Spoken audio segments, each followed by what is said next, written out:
Asya lived in a small village nestled between rolling hills, where the wind always carried the scent of dust, dry grass, and horses.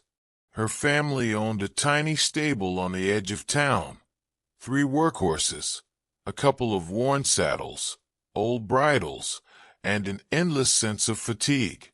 It wasn't a business, more like a way to survive. Her father worked at the sawmill. Her mother was a cook at the local school. Everything else fell to Asya: cleaning stalls, feeding, watering, leading the horses out to pasture. Her palms were already rough, her back strong, and she could outwork most grown-ups. But through all the chores, she had a quiet, secret joy: a horse named Groza. Not her own, of course.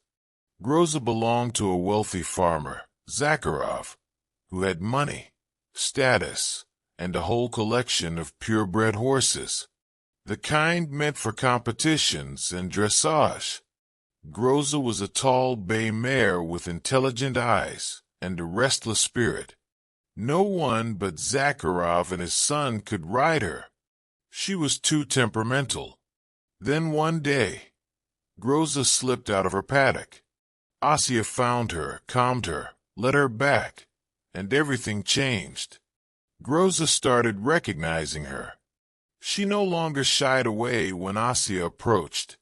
Sometimes she'd nudge her shoulder, or blow warm air onto her face. A few times, Asya even managed to groom her, secretly, when no one was around. From then on, her routine was always the same: chores at her family stable in the early morning, and then a quick run to the neighboring farm, just to catch a glimpse of Groza. One late May afternoon, Asya heard something that made her freeze in place. "Zakharov's selling Groza," her friend Katya told her. Katya's father worked on the farm and knew everything that went on. "Groza," Asya echoed, her voice caught between disbelief and fear. "Yeah, says she's not good enough for shows. Too stubborn. Getting older." Asya didn't respond. Her chest tightened. Selling Groza meant anything: being bought by a careless owner, ending up in a different town with no pasture, no love, or worse. That night, she couldn't sleep. Her thoughts were sharp as thorns. She knew she didn't have the money, and her parents definitely didn't either. But one thought clung to her like a burr. If she didn't at least try, she would regret it for the rest of her life. The next morning, she went to Zakharov. He was standing by the barn, smoking, staring into the sky. "Good morning," she said, stepping cautiously toward him. "Ah, Asya," he nodded. "What do you need?" "I heard you're selling Groza." He looked at her, smirking slightly. "Word spreads fast." "Yeah, thinking about it. Not much use for her anymore. Doesn't pull, doesn't jump. Just eats hay." I want to buy her." Zakharov laughed, loud and honest. "Buy her? You don't even own a bicycle. Where would you get that kind of money?" Asya's face flushed. "I can work for it. All summer. I'll clean, groom, help with the fields. Whatever you need." He watched her for a while, silent. Finally, he put out his cigarette and said, "Convince me." "Not now. You've got 1 week. Prove it. But don't come to me with pretty speeches, Asya. This isn't a movie." Then he turned and walked into the barn. That week became the hardest of her life. She worked at her own stable early in the morning, then ran to Zakharov's farm and did anything they would let her do: hauling water, mucking stalls, scrubbing tack, brushing horses. She kept quiet, even when people yelled or laughed at her. Her hands were raw. Her back screamed with pain. But every day, she found a moment for Groza. She'd speak to her softly, telling her about her hopes, her fears, her plan. Groza listened. She always did. By the 6th day, Asya nearly collapsed in one of the stalls. Zakharov himself came to check on her. "You've lost your mind," he muttered. "Your back's burned, your hands are sandpaper, and you still want her." "Yes." He was quiet for a long moment. Then he nodded. "Tomorrow you get a test. Come at 6. If you pass it, the horse is yours." Asya nodded, chest tight with both fear and something close to joy. She didn't know what the test would be, but there was no turning back now. Asya didn't sleep that night. She lay in bed staring at the ceiling, her body aching, her hands sore and wrapped in rough cloth. The hum of the village quieted by midnight, but inside her, everything buzzed. What kind of test would it be? A physical task? A riding challenge? Or just another way to humiliate her? At 5:30 a.m., she was already by the gate of Zakharov's farm, her jacket zipped up to her chin, hair tied tight, boots worn but clean. She stood there, hands clenched in her pockets, watching the fog lift off the fields. Zakharov arrived on the dot. "You came early," he noted, without looking surprised. He had that same unreadable face, like someone who's seen a lot and rarely gets impressed anymore. "Yes, sir," Asya said. "Follow me." They walked past the barns, past the main paddocks, to the back pasture, where Groza stood alone. Her dark coat shimmered slightly in the early morning light. Zakharov stopped and turned to Asya. "Your test is simple," he said. "You have 1 hour to catch her, saddle her, and take her around the outer trail. No help, no shortcuts. If she bucks you off, if you fall, if you don't finish, test failed." Asya blinked. That was not what she expected. "That's dangerous," she said quietly. He gave her a sharp look. "So is life." Then he handed her a halter, pointed to a tack box nearby, and walked back toward the barn. Asya stood still for a moment. Her heart was pounding so hard she felt it in her throat. Groza wasn't an easy ride. She was strong, quick, and didn't like to be pushed around. Most people wouldn't even try to ride her without a lunge line or someone holding the reins. But Asya knew her. Maybe not as a rider, but as a person, a presence. She walked toward the mare slowly. "Hey," she whispered. "It's just me. You know me." Groza watched her, ears flicking, tail swishing lazily. Step by step, Asya approached, halter in hand. No sudden moves, no fear in her voice, just calm. When she got within a few feet, Groza tossed her head, took one step back. Asya stopped. "Okay, you want space. I get that." She knelt in the grass and waited. A minute passed. Then another. Groza stared, snorted, and slowly stepped forward. Asya raised her hand gently. The mare sniffed her fingers, then lowered her head. Asya moved quick but smooth, slipping the halter on with practiced hands. She whispered, "Thank you." Getting the saddle on wasn't easy. Groza shifted, stomped once, pulled slightly at the lead rope. But she didn't bolt. She let Asya work, brushing, tightening the girth, adjusting the stirrups. The bridle was trickier. Groza hated the bit. Asya had seen her throw grown men into walls over it. But this time, she didn't force it. She stood there, bit in hand, and waited. When Groza finally opened her mouth, Asya slid it in gently, then fastened the straps. She exhaled hard. Her palms were sweating despite the morning chill. Now came the real test. Mounting up felt like walking into a fire. Groza tensed as soon as Asya put weight in the stirrup. The mare danced to the side, ears pinned. "It's okay," Asya murmured, calming herself more than the horse. She tried again. This time, she managed to swing her leg over and settle in the saddle. The world shifted slightly, height and motion all at once. Her legs gripped automatically, hands firm on the reins.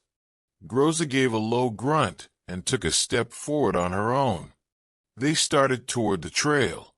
The outer trail wasn't difficult, but it wasn't meant for beginners either. Narrow in parts, muddy in others, with low branches and steep dips. But Groza was focused, more than Asya had ever seen her. She was alert but steady, powerful but not reckless. It felt like riding lightning under control. Asya didn't try to push her. She didn't try to prove anything. She just rode, steady, calm, in rhythm with every step. At one point, a rabbit darted out of the grass. Groza flinched hard, almost turning, but Asya leaned into the movement, whispered, "I've got you." And the mare settled. By the time they returned to the pasture, Asya's hands were trembling from adrenaline. But she was still in the saddle. Zakharov stood with arms crossed, watching. Asya dismounted, legs wobbly, and led Groza over. She didn't say a word. Zakharov looked at the horse, at the girl, then at the sweat marks on the saddle and the dirt on her boots. He gave a single nod. "She's yours." Asya blinked, not quite processing. "Wait, really? You earned her. Keep working here through the summer. That'll cover it." "Fair." Asya nodded, breath catching in her chest. "Fair." He started walking away, then paused. "And Asya." "Yes. That mare listens to you. Don't mess it up." She smiled, tired, sunburnt, hands shaking. "I won't." Owning Groza didn't feel real at first, even though Zakharov had said it, even though the words had left his mouth, even though the halter now hung in Asya's own stable. She kept waiting for someone to call it a joke, a mistake, a misunderstanding. But every morning, she'd wake before the sun, and Groza would be there waiting. Not exactly obedient, not easy, but there. Her parents didn't say much. Her mother raised an eyebrow when Asya told her, and her father simply grunted. "If you're feeding her, watering her, and cleaning after her, she's yours. Just don't go starving the others." Which, coming from him, was practically a blessing. That summer became the most intense season of Asya's life. Days started before sunrise. Muck out the old stalls. Feed the family's workhorses. Then walk Groza out to graze, brush her, check her hooves. Then off to Zakharov's to work off the debt. Cleaning, lifting, helping the vet, stacking hay. Her muscles ached in places she didn't even know had muscles. Her nails were always dirty, her jeans always torn, and sleep never quite enough. But for the first time, she didn't feel like she was just surviving. There was a reason to keep moving, a goal, a connection. She was learning Groza, learning what set her off, sharp sounds, sudden pressure, dogs barking too close. Learning what calmed her, a gentle hand on the neck, humming low silence. One afternoon, as the July heat pressed down on everything like wet wool, a silver pickup rolled up to the farm. It was unfamiliar, the kind of vehicle that looked expensive even under a layer of dust. From it stepped a tall man in dark sunglasses and a girl about Asya's age. dressed in pristine riding breeches and a brand-new helmet. Asya was brushing Groza near the pasture gate when she noticed them. Zakharov met them with a handshake. The man spoke with confident gestures, the kind people use when they assume they're being listened to. A few minutes later, Zakharov called out, "Asya, bring the bay mare over." Asya blinked. "Groza." "Yeah. Now." She hesitated, then clicked her tongue, leading Groza toward the group. The girl's eyes lit up when she saw the horse. She stepped forward, extending her hand like she expected Groza to nuzzle it. Groza tossed her head and stepped behind Asya. The man chuckled. "Still has fire, I see." Zakharov looked amused. "She's got opinions, that's for sure." The girl frowned slightly.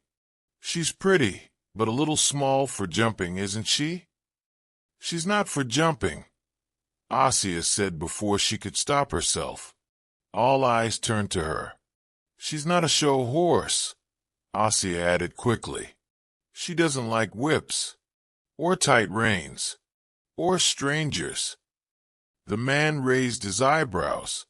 Zakharov cleared his throat. "This is Asya. She's the one working with the mare now." There was a pause. Then the man smiled, not kindly, more like someone studying a puzzle. "You training her for something?" "Just trying to understand her," Asya said. He turned to Zakharov. "She's young, rough around the edges, but that horse could be valuable with proper work." Asya felt her stomach twist. Zakharov gave a tight smile. "She's not for sale anymore." The girl rolled her eyes. "Too bad. She's got a good look." They left shortly after, the pickup trailing a ribbon of dust behind it. Asya stood there long after they were gone, one hand resting on Groza's shoulder.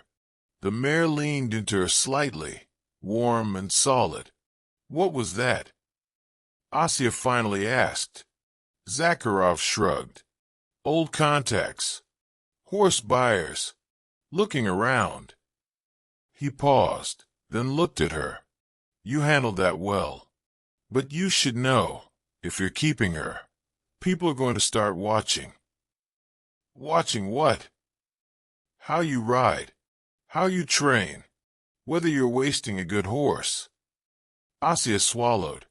"I'm not wasting her." "I believe you," he said. "But this village won't. Not until you prove it."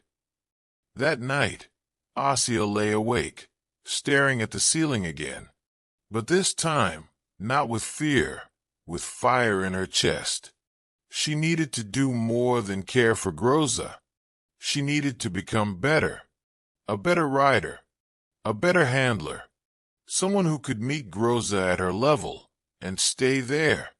And maybe, just maybe, she could ride in the fall fair. Not to win, but to show them. By August, Asya had made up her mind. She was going to ride Groza in the village fall fair. Nothing flashy, not jumping, not dressage. Just the basic trail course and control exercises that anyone could enter. It wasn't about the ribbon. It was about walking into the arena with her horse and showing everyone, and herself, that they belonged. That she wasn't just some girl who got lucky. That Groza wasn't some wild, wasted animal. But wanting something and being ready for it are two very different things. The first time Asya tried to guide Groza through a basic serpentine pattern in the field behind the barn, the mare ignored every cue, turned wide, pulled at the reins, tossed her head like she was saying, "Nope, not today." Asya gritted her teeth and stayed calm. Next day, same plan, more resistance. On the third day, Groza spooked at a plastic bucket lying in the grass and nearly sent Asya flying. It was like trying to steer a storm. Asya started to doubt herself. Not just a little. A lot. Maybe Zakharov had been right. Maybe the buyers were right. Maybe she wasn't enough. But every time she thought about quitting, she remembered Groza's eyes the day she put the halter on. That little shift, from tension to trust. She owed her more than giving up. That's when she turned to Anya, the old trainer on the edge of the village. Anya didn't have glossy stalls or expensive horses, just a small plot of land, 3 dusty ponies, and a pair of boots so worn you could see her socks through the cracks. People said she used to compete years ago, before a fall wrecked her hip. Asya found her one evening repairing a fence, her hair tied up in a scarf, sunburned and humming to herself. "You're the girl with Zakharov's mare," Anya said before Asya even opened her mouth. "Yes," Asya said. "I'm trying to train her." Anya raised an eyebrow. Big goal for a small girl. "I don't need to win anything. I just want to ride right." There was a long pause. Then the old woman tossed the hammer into a bucket and stood up straight. "Fine," she said. "Come back tomorrow. 6 a.m. Don't be late. And wear gloves. Your hands look like they've been fighting a bear." Training with Anya was nothing like Asya imagined. There were no reins for the first week. Only groundwork. Walking in circles. Stopping. Backing up. Changing direction without touching the horse. Eye contact. Breath control. Silence. "You don't ride a horse with your hands," Anya told her. "You ride with your mind first." Every morning before work, Asya and Groza were there, in a dusty paddock, under the sunrise, learning how to listen. Groza tested her at every turn. She'd try to walk off. She'd flick her tail in protest. Once, she flat out rolled in the dirt mid-session, almost crushing the cones they'd set up. But gradually, something shifted. Groza stopped yanking at the rope.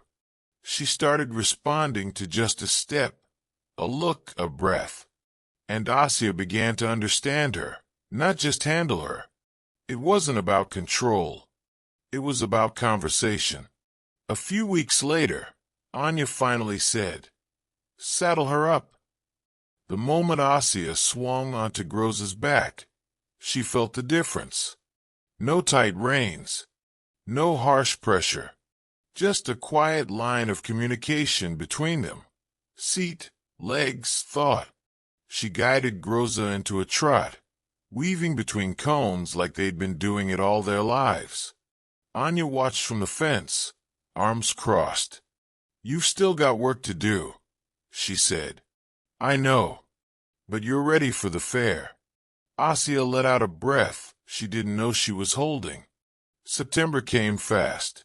The air turned crisp, the leaves began to curl at the edges, and banners went up all around the village. Autumn Fair, Sunday, October 5th. Asya signed up for the open pattern ride, a course that tested control, precision, and responsiveness. Walk, trot, turns, stops, transitions.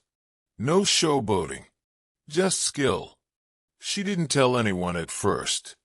Not even her parents. But she trained every single day, squeezing in sessions before and after work, rain or shine.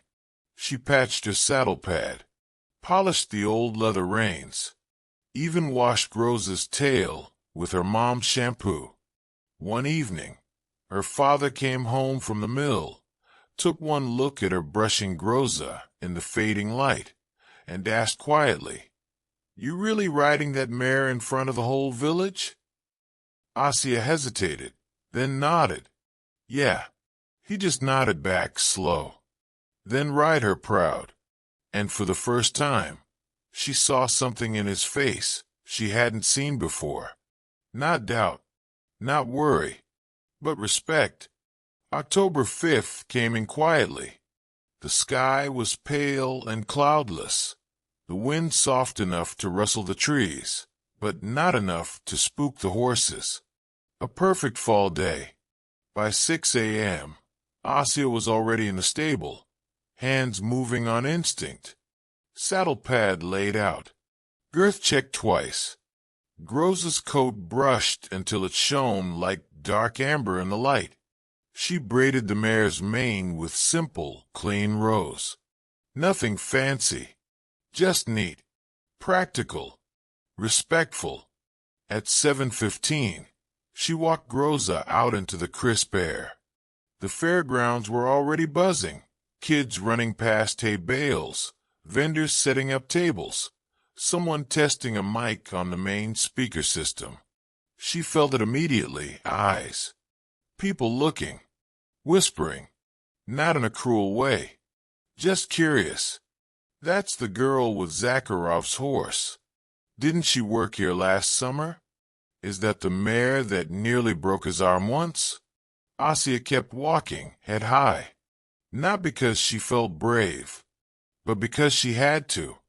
Groza walked beside her, calm but alert, ears flicking toward every sound.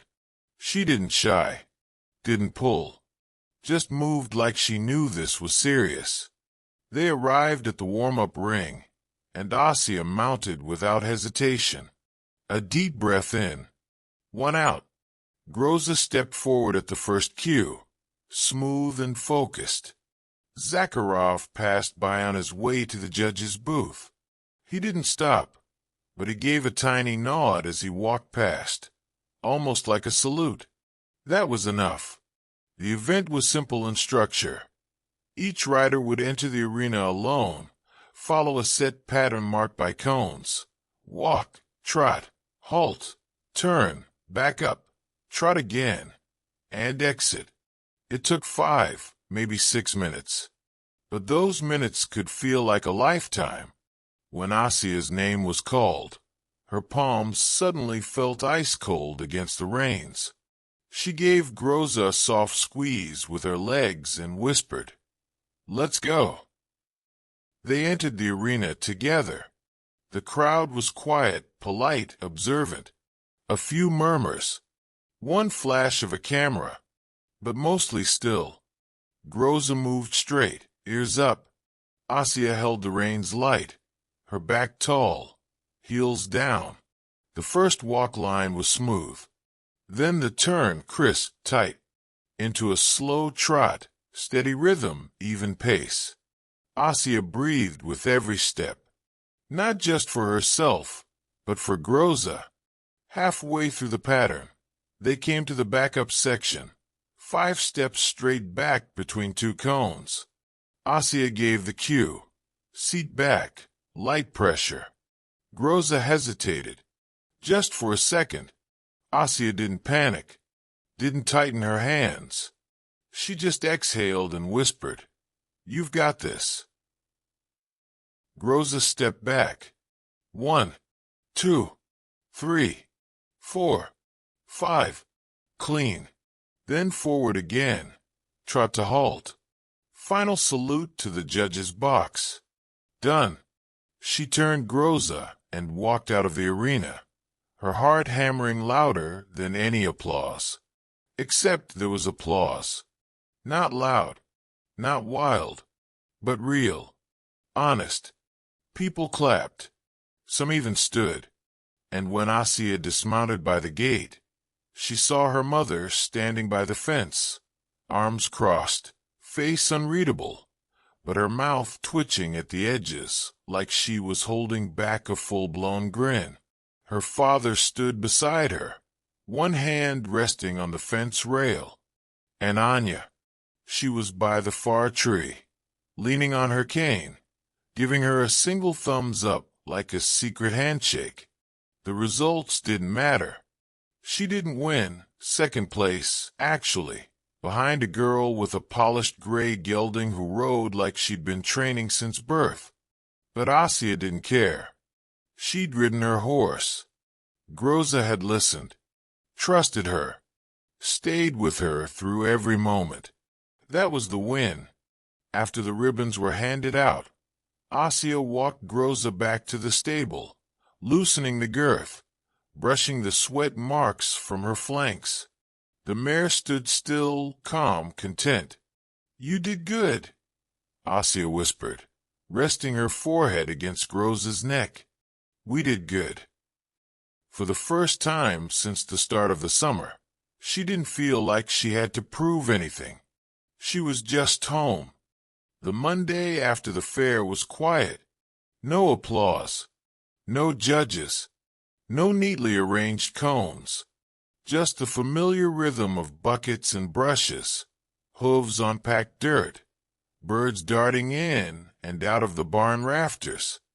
Groza stood calmly in her stall, half asleep as Asya ran a curry comb along her side. The second place ribbon hung from a nail on the wall, a little wrinkled already. Asya didn't mind. She wasn't planning to frame it. It had already done its job. She let out a breath and leaned her shoulder against the mare's warm flank, suddenly unsure what to do with herself. For months, she'd lived with a single goal: train, prepare, ride. Now that it was over, the quiet felt strange. Not empty, just open. Zakharov found her later that afternoon, sitting on the hay bales outside the back barn, chewing on a piece of apple meant for Groza. He sat down next to her with the slow stiffness of someone who'd been in the saddle most of his life. "You did well," he said without preamble.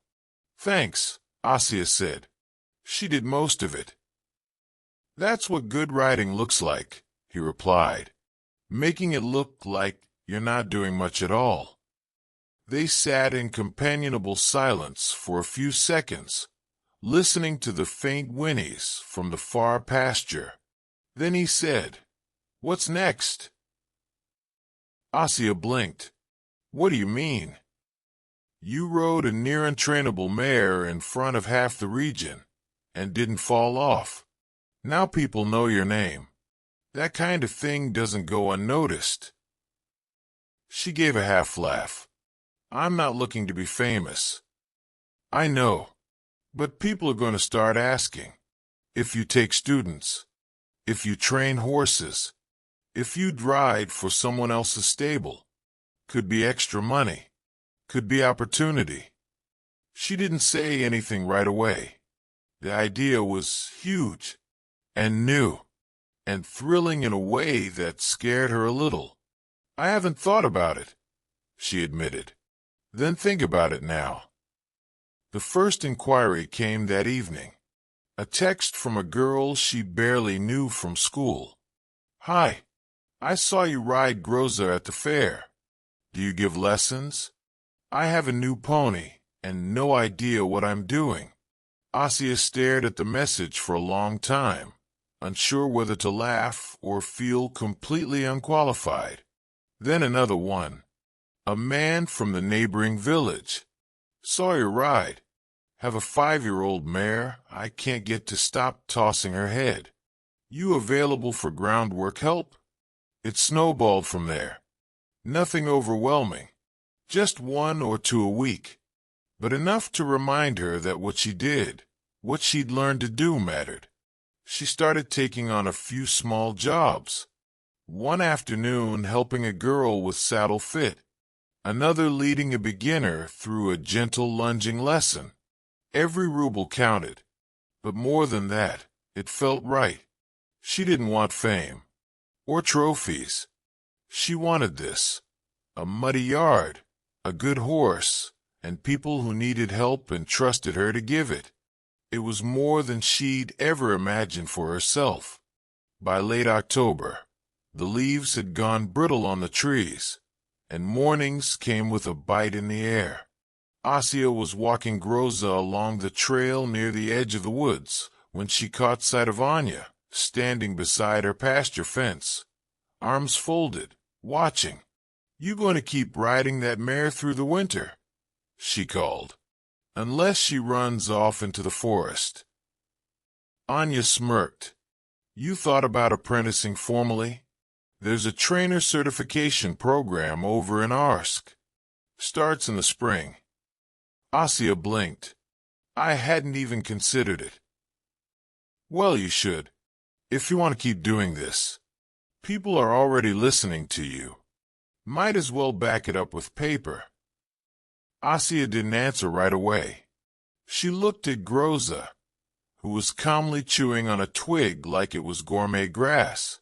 Then she looked back toward the barn, the stable, the life she'd always known, and the one she was starting to build on her own terms.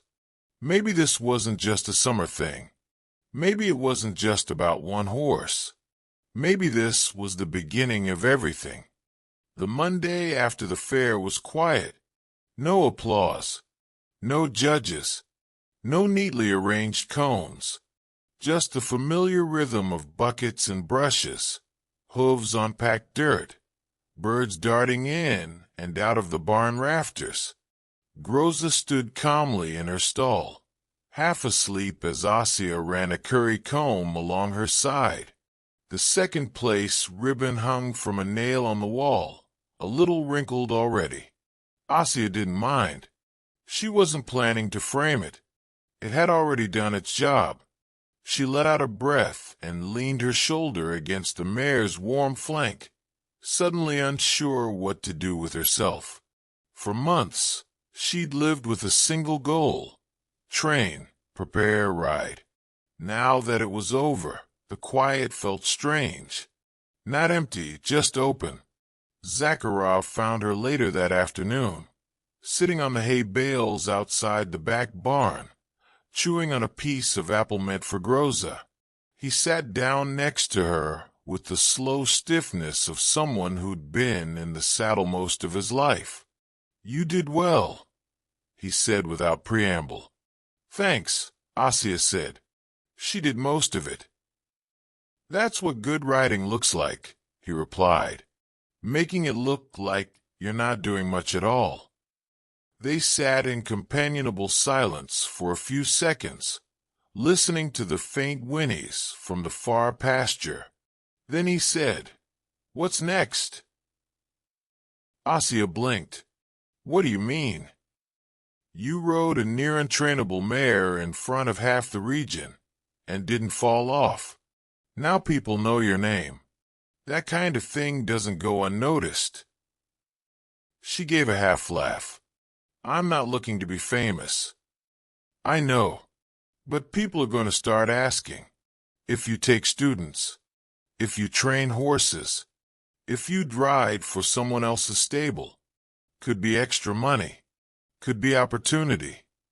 She didn't say anything right away. The idea was huge and new and thrilling in a way that scared her a little. "I haven't thought about it," she admitted. "Then think about it now." The first inquiry came that evening. A text from a girl she barely knew from school. "Hi, I saw you ride Groza at the fair. Do you give lessons? I have a new pony and no idea what I'm doing." Asya stared at the message for a long time, unsure whether to laugh or feel completely unqualified. Then another one. A man from the neighboring village. "Saw your ride. Have a 5-year-old mare I can't get to stop tossing her head. You available for groundwork help?" It snowballed from there. Nothing overwhelming. Just 1 or 2 a week. But enough to remind her that what she did, what she'd learned to do, mattered. She started taking on a few small jobs. One afternoon helping a girl with saddle fit. Another leading a beginner through a gentle lunging lesson. Every ruble counted. But more than that, it felt right. She didn't want fame. Or trophies. She wanted this. A muddy yard. A good horse. And people who needed help and trusted her to give it. It was more than she'd ever imagined for herself. By late October, the leaves had gone brittle on the trees, and mornings came with a bite in the air. Asya was walking Groza along the trail near the edge of the woods when she caught sight of Anya, standing beside her pasture fence, arms folded, watching. "You going to keep riding that mare through the winter?" she called. "Unless she runs off into the forest." Anya smirked. "You thought about apprenticing formally? There's a trainer certification program over in Arsk. Starts in the spring." Asya blinked. "I hadn't even considered it." "Well, you should, if you want to keep doing this. People are already listening to you. Might as well back it up with paper." Asya didn't answer right away. She looked at Groza, who was calmly chewing on a twig like it was gourmet grass. Then she looked back toward the barn, the stable, the life she'd always known, and the one she was starting to build on her own terms. Maybe this wasn't just a summer thing. Maybe it wasn't just about one horse. Maybe this was the beginning of everything. Now, as snow fell outside her window and the barn hummed gently in the wind, Asya sat with the acceptance letter in her hand. "You have been accepted into the Arsk Spring Certification Program. We look forward to working with you." 6 weeks. A new town. A new test. She looked over at Groza's halter, hanging neatly on the wall. "March," she whispered, and for the first time, it didn't feel like a deadline. It felt like a doorway. The train to Arsk left just after dawn on the first day of March. Asya stood on the cold platform in a jacket too thin for the wind, her duffel bag slung over one shoulder and her satchel of notes and saved rubles clutched tight in the other. Groza had been left in Anya's care.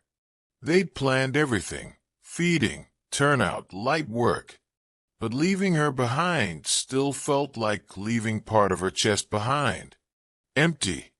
Vulnerable. Her parents came to see her off, standing awkwardly on the platform, not quite knowing what to say. Her mother adjusted her scarf 3 times, eyes misty but proud. "Don't skip meals," she said. "I won't," Asya replied. Her father nodded and added, "Write to us, or at least send messages."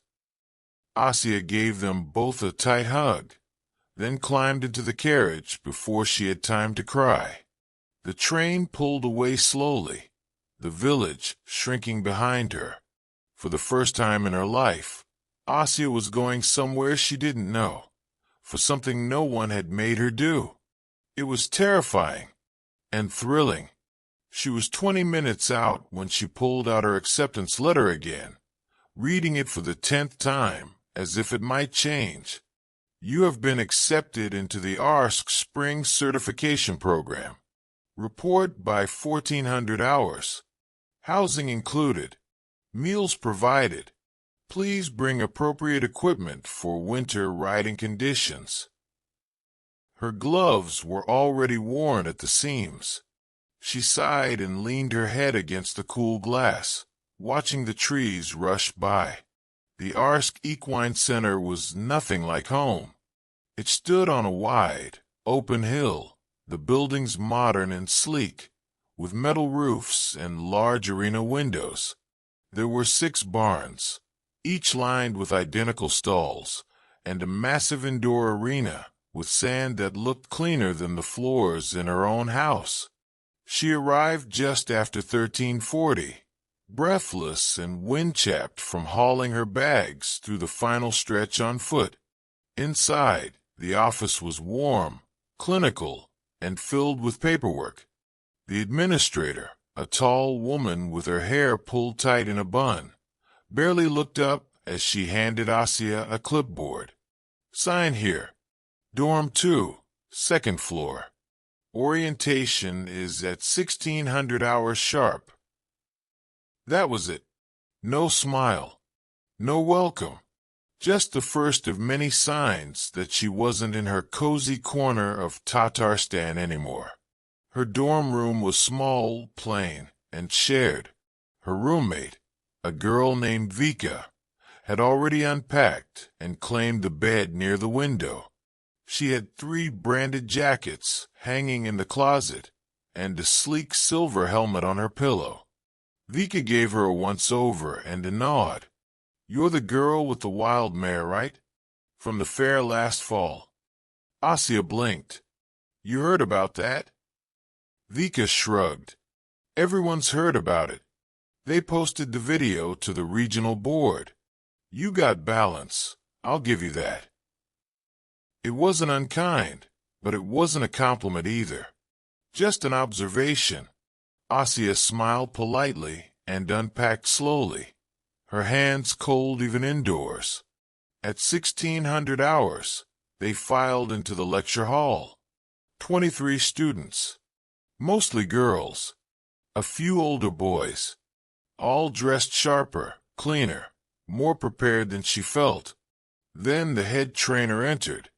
She was tall and broad-shouldered, with gray hair pulled into a thick braid, and a presence that made the room go quiet without her saying a word. "I'm Irina Petrovna," she said. "I've been training horses for 38 years. Some of you will make it through this course. Some of you won't. That depends on your willingness to listen, work, and learn, not on your saddle brand." A pause. "Now, let's begin." The first week was a whirlwind. Theory in the mornings, stable work in the afternoons, riding practice in the evenings. They were assigned project horses, green, young, or difficult animals, chosen to test both skill and patience. Asya's horse was a 6-year-old bay mare named Mira, with a skittish gait and a tendency to freeze when confused. Nothing like Groza, softer, but more uncertain. It took her 3 days just to get a smooth trot without Mira locking up. On the 4th day, Mira panicked during a ground pole exercise and nearly backed into a fence. Asya stayed calm, talked her through it, got her feet moving again. Irina Petrovna watched it all silently. After class, she stopped her in the hallway. "You didn't overcorrect," she said. "Most students would have tried to muscle her through. You waited." Asya nodded, unsure what to say. Irina added, "Your instincts are good, but your hands are too stiff. Loosen your elbows, or you'll start teaching her to be nervous." Then she walked away. It was the first real feedback Asya had gotten all week, and it felt like gold. Evenings were quiet. Most students scrolled on their phones or whispered in small groups. Vika had friends from another equestrian academy, and they talked about shows, trainers, horse auctions. Asya mostly kept to herself. She called home once a week. Groza was doing fine, eating well, behaving, but she missed her like an ache in her bones. Some nights she would lie awake imagining the sound of hooves and fresh snow, the feel of Groza's breath on her hands. She wasn't homesick exactly, just longing for something familiar in a place where everything felt sharp and measured. By the end of the 2nd week, the pace increased.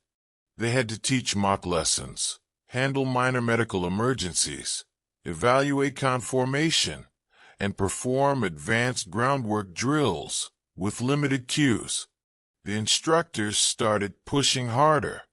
Vika thrived, clean, technical, efficient. She had answers for everything and rode with polish. Asya struggled more with the theory exams, but excelled when it came to feel. She couldn't always explain why she did something, but it usually worked.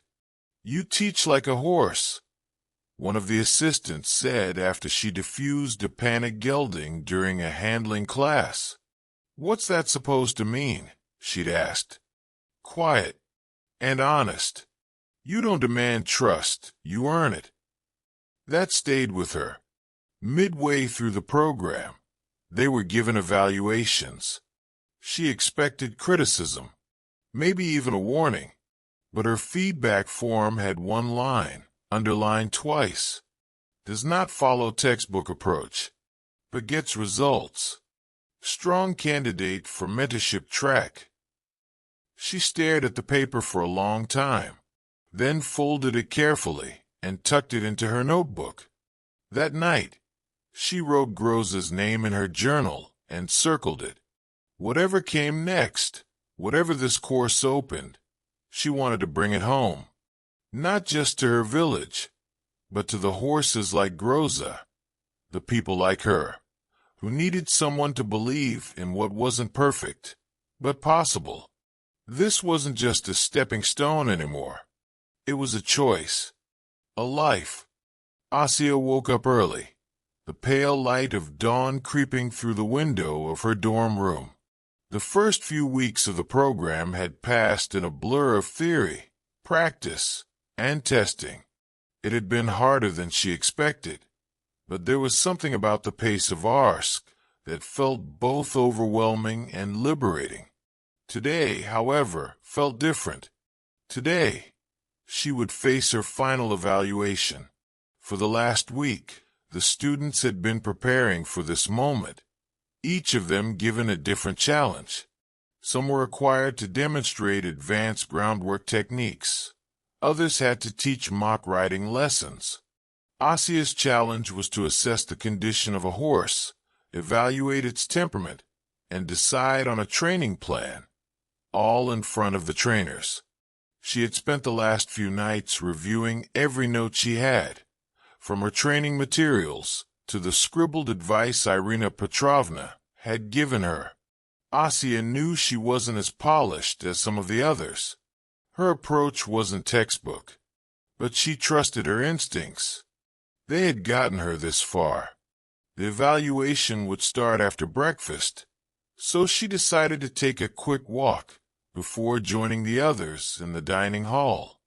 The cold air of early morning was crisp against her skin, the sound of hooves from the nearby stables a familiar, grounding presence. Irina Petrovna's voice echoed in her mind. It's not enough to know the theory. It's not enough to follow the rules. What matters is how well you can adapt, how well you can work with the horse in front of you. Horses don't follow rules, they follow you. It had become one of her guiding principles. The breakfast was subdued, everyone quietly absorbed in their thoughts. The air was heavy with nerves, and the room was filled with a mixture of anticipation and exhaustion. Asya sat alone at a small table near the window, sipping her tea, her mind focused on what lay ahead. Around 9 a.m., they all gathered in the arena for the final tests. Irina Petrovna, along with several other senior trainers, stood at the sidelines, watching. Asya's heart raced, but she kept her hand steady as she led her horse, a quiet, dark gelding named Cosmos, into the ring. Cosmos wasn't a difficult horse, but he was nervous, easily spooked by sudden movements. Asya had been assigned to assess his temperament, determine his readiness for further training, and suggest how best to proceed. She approached Cosmos with calm confidence, reaching out to him slowly, letting him see her hands before gently patting his neck. His ears twitched as he tested the air around him, his body tense but not resistant. Asya took a moment to observe, allowing the gelding time to settle into her presence. Irina Petrovna watched from the sidelines, her gaze sharp and critical. Asya moved around Cosmos, speaking softly, her voice steady. She noted his reactions, the way his eyes darted at small movements, how he seemed uncomfortable in unfamiliar settings. She began her assessment methodically, first looking at his conformation, noting areas of tension in his muscles, the way his body shifted under her touch. She spoke out loud, explaining her observations for the evaluators, even though she wasn't sure they were listening. His back is tight, especially near the shoulders, she said, running her hands along his spine. That could indicate a previous injury or discomfort with the saddle. His ears are constantly flicking, which suggests anxiety or fear. She continued speaking, describing his physical condition, his reactions to touch, and how he carried himself. Asya moved slowly around Cosmos, occasionally offering him a treat from her pocket to keep his attention. She could feel the tension in his body slowly release as he adjusted to her presence, the nervousness fading. At one point, Irina Petrovna spoke up. "What do you plan to do about the tension in his back?" Asya paused, considering the question carefully. She knew what the textbooks said, but she also knew that each horse was unique. Cosmos was a horse who needed patience, reassurance, and gentle handling.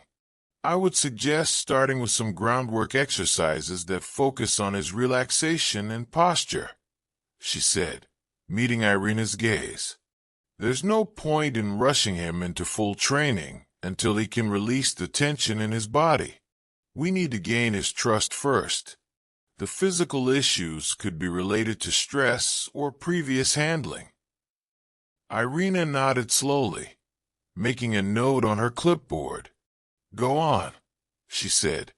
Asya proceeded with her plan, guiding Cosmos through a series of slow, deliberate movements, helping him stretch his body and work through his stiffness. She kept her tone calm, ensuring that every step was in sync with his needs. The gelding's body softened with every movement, and Asya felt a small sense of triumph as she saw the nervous energy drain from him.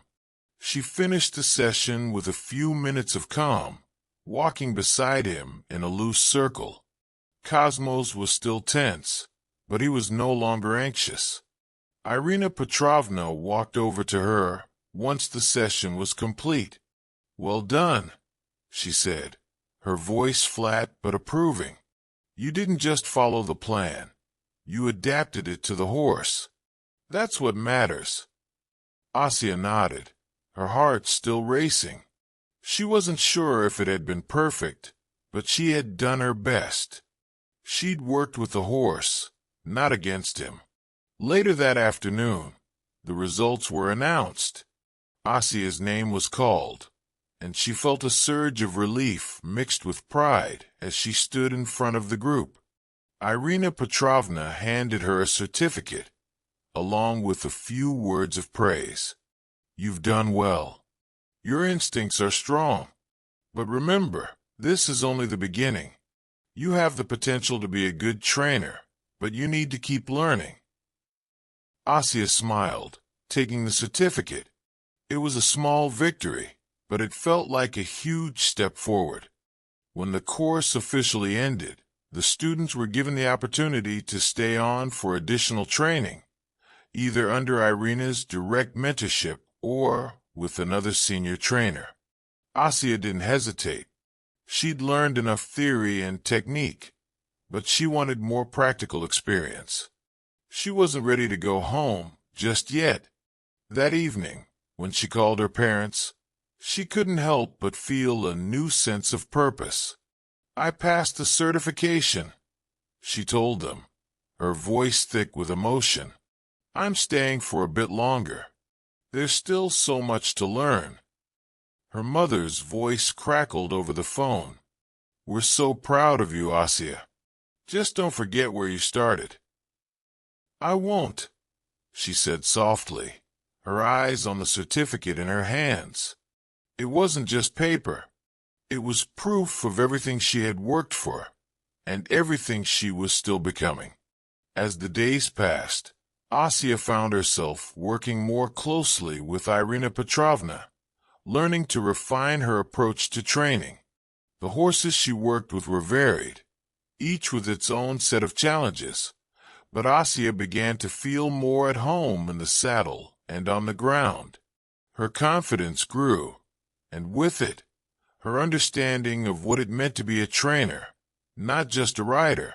She had come to Arsk to learn the mechanics, the theory, But it was the horses, the feel of them, their needs and quirks, that taught her the most. She had more questions than answers, but for the first time in a long while, she felt like she was on the right path. Asya returned to her village at the end of April, the landscape a soft patchwork of spring greens. The weather was warmer than when she had left, and the familiar sight of the stable, the barn doors swinging slightly in the breeze, gave her a sense of peace. But peace wasn't what she was looking for. Not anymore. The training in Arsk had been transformative, challenging every preconceived notion she had about working with horses. She had learned not just about the technique, but the psychology, the patience, and the subtle communication required to bring out the best in each horse. Returning home now, she wasn't the same girl who had left. She was a trainer, ready to take on the next challenge. But that didn't mean it would be easy. Her parents were proud of her. Her mother asked questions about Arsk, about the program, and Asya could see the quiet approval in her eyes. But her father, as usual, didn't say much. He simply nodded when Asya mentioned the plans she had for the stable. The first few days back were filled with catching up, fixing small things around the barn, and getting back into the rhythm of farm life. It felt good to be home, but the question lingered at the back of her mind, what now? The first real test came on the 5th day after her return. A neighboring farmer, Anatoly, brought over a horse, a large chestnut gelding named Dobrinya. The horse had been difficult to handle for months, refusing to follow commands, misbehaving during training, and on occasion, rearing when ridden. Anatoly had heard that Asya was back and wanted to see if she could help. "I've tried everything with him," Anatoly said, a note of frustration in his voice. "Nothing works. Maybe you can get through to him. I hear you've learned a thing or two in Arsk." Asya nodded, though inside she felt a flicker of doubt. She had only just started to apply her skills in practice, but she knew she had no choice but to try. The gelding, Dobrinya, was tall and imposing. Asya could feel his tension even before she approached him, his muscles coiled, his eyes flickering as he watched her. Anatoly, standing at a distance, wasn't sure how to proceed either, but his hopes were clear. He wanted this horse fixed, and fast.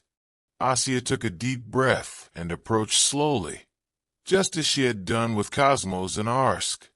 Dobrinya's ears flicked back when she came closer, his body tense as if ready to bolt.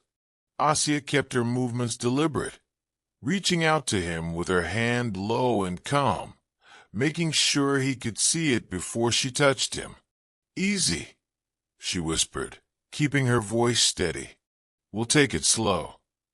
She stepped closer, but Dobrinya shifted away, his gaze flicking between her and Anatoly. He was uncertain, afraid of being hurt or controlled.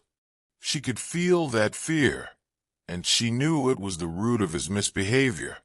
Asya didn't try to force the connection right away. She spent the next few minutes simply observing, speaking quietly to him, letting him adjust to her presence. Her hand hovered near his neck, never forcing the interaction, but instead giving him the space to choose. "Don't push him," Anatoly said, his voice tight. "Just get him under control." Asya ignored the impatience in Anatoly's voice. She wasn't going to force the gelding into submission. If anything, that would only reinforce Dobrinya's distrust. Instead, she worked on calming him, gradually getting him used to her touch and her presence. After what felt like an eternity, Dobrinya's body finally relaxed. His eyes softened, and his stance was no longer defensive.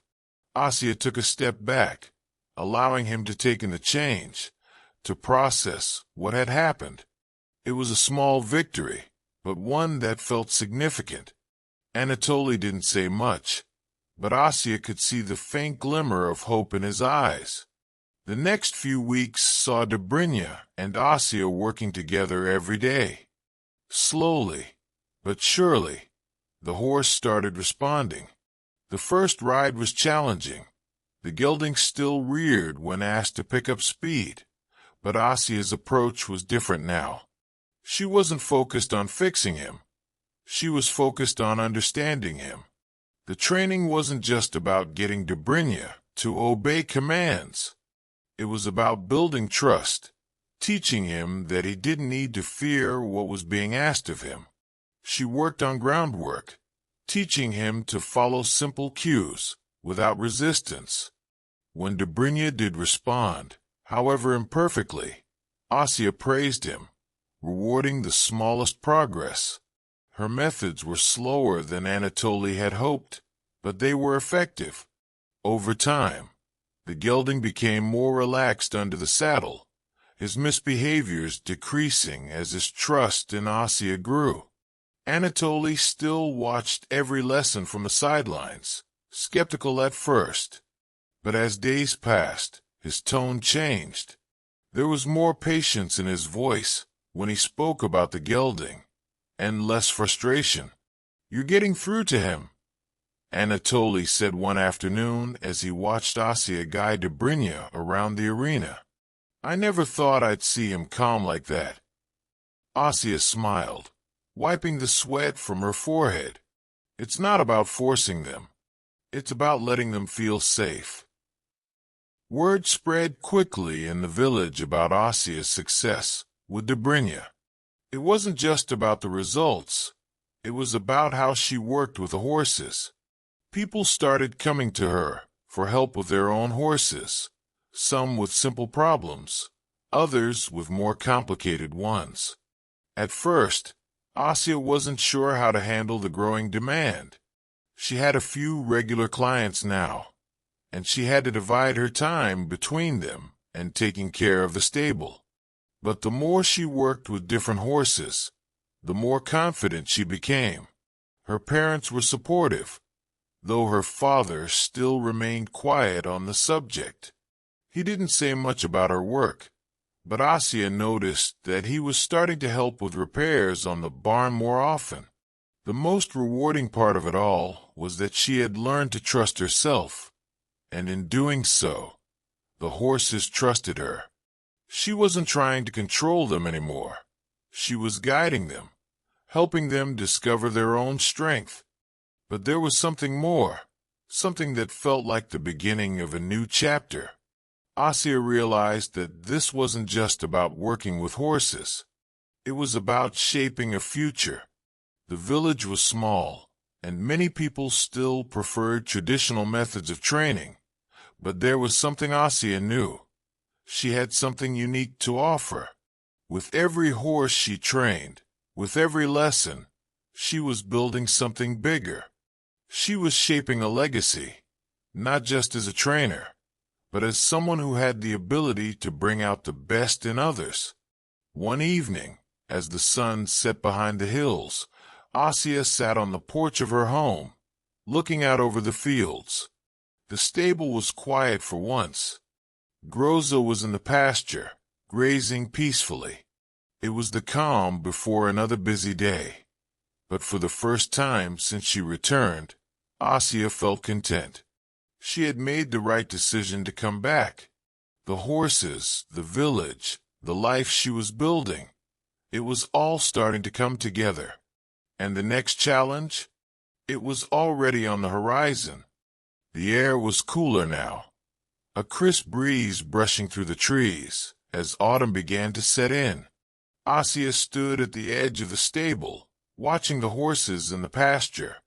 Groza was grazing peacefully in the corner, his coat gleaming in the fading light, while Dobrynya trotted about, showing off his newfound calmness.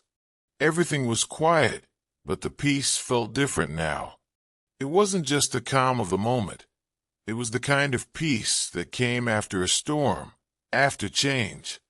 She had been back in the village for a few months now, working steadily with the horses and growing her reputation.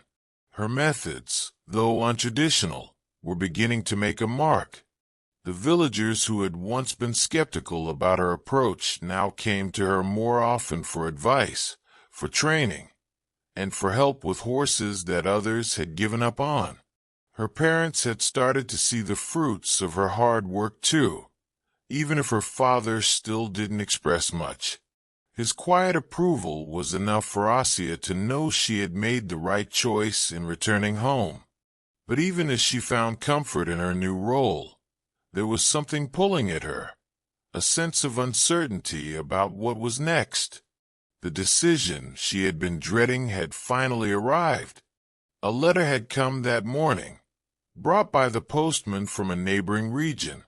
It was from a well-known trainer in the area, Pavel Mihailovich, a man respected across the country for his innovative approaches to horse training. The letter was brief, but the message was clear. Pavel wanted Asya to come and work with him at his facility. The offer was enticing. He had heard of her work with Dobrynya and the other horses, and he was interested in bringing her into his team to further develop her skills and potentially train horses for high-profile clients. Asya had read the letter multiple times, her heart in her throat each time she thought about the implications. Working with Pavel Mihailovich could open doors she had only dreamed of. It could be the next step in her career, the chance to learn from one of the best and to take her training to a whole new level. But it also meant leaving her village, leaving the life she had built here. The horses, the farm, her parents, the quiet routine that had become a source of stability. The conflict churned in her chest. She had worked so hard to get to where she was. She had come home with a purpose, and now, just as she was finding her place, the world seemed to be offering her something else, something bigger, but less familiar. "Hey, Asya." She turned to see her father standing in the doorway of the barn, his work boots dusty and his hands calloused from hours of work. He had been quieter than usual lately, and Asya had noticed the weariness in his eyes. But now there was something different in his gaze, something that made her hesitate. "I saw the letter," he said simply, walking over to her. Asya's heart skipped a beat. Her father had never been one to speak about her decisions directly, never one to offer advice unless it was absolutely necessary. This felt like one of those rare moments when he would say something that mattered. "Pavel Mihailovich is one of the best in the country," he continued, his voice steady, but with an edge of something else, pride maybe. "If you go there, you'll learn a lot, no doubt. It's a good opportunity." Asya nodded, the words hanging between them. She didn't want to leave. She didn't want to risk everything she had built, but she also didn't want to miss an opportunity to grow. "You've worked hard to get here," her father said, pausing as though weighing his next words carefully. "But don't forget what you've built here either. Horses need trainers who understand them, who know them from the ground up. If you think going to him will help you with that, then go. But if you think you're ready to teach, to help these horses in a way that only someone who's lived with them can, then stay." Asya looked at her father, seeing him in a new light. He had always been a man of few words, but somehow his rare moments of wisdom always came when she needed them the most. "I think I've learned a lot, but I'm not sure if I'm ready to teach yet," she said quietly. "I still have so much to understand." Her father's expression softened. "Then that's your answer, Asya. You've been on your own path, and if this is the next step for you, then take it. But don't let anyone tell you what your journey should be." Asya stood there, her heart heavy with the weight of her decision. The horses she had worked with here, the trust she had built with them, had become her foundation. She had connected with these animals in a way that she hadn't imagined when she first started her training in Arsk. They had taught her as much as she had taught them. "I think I'm ready to stay," she said at last, the words coming out more firmly than she had expected. Her father nodded, a small smile breaking through his usually stern face. "Then you'll do just fine." Asya turned back to the pasture, her gaze settling on Groza and Dobrynya, grazing side by side in the fading light. She had made the right choice. There was still so much to learn, so many horses to understand, so much potential to unlock. And this village, with its challenges and quiet moments, was where her heart belonged. She didn't need the prestige of a big name to know she was on the right path. The horses were her teachers, and the people who trusted her were her guide. This was where she needed to be. That evening, as the stars began to appear in the sky above, Asya sat in the stable, watching the horses settle in for the night. She could feel the gentle rhythm of the barn, the steady sound of hooves against the hay, the calm presence of the animals around her. It was in these quiet moments that she knew she had found her place. Her journey had only just begun, but now she was ready to teach, to learn, and to continue the work she had started, here, in the place where it all began. And for the first time in a long time, Asya felt completely at home.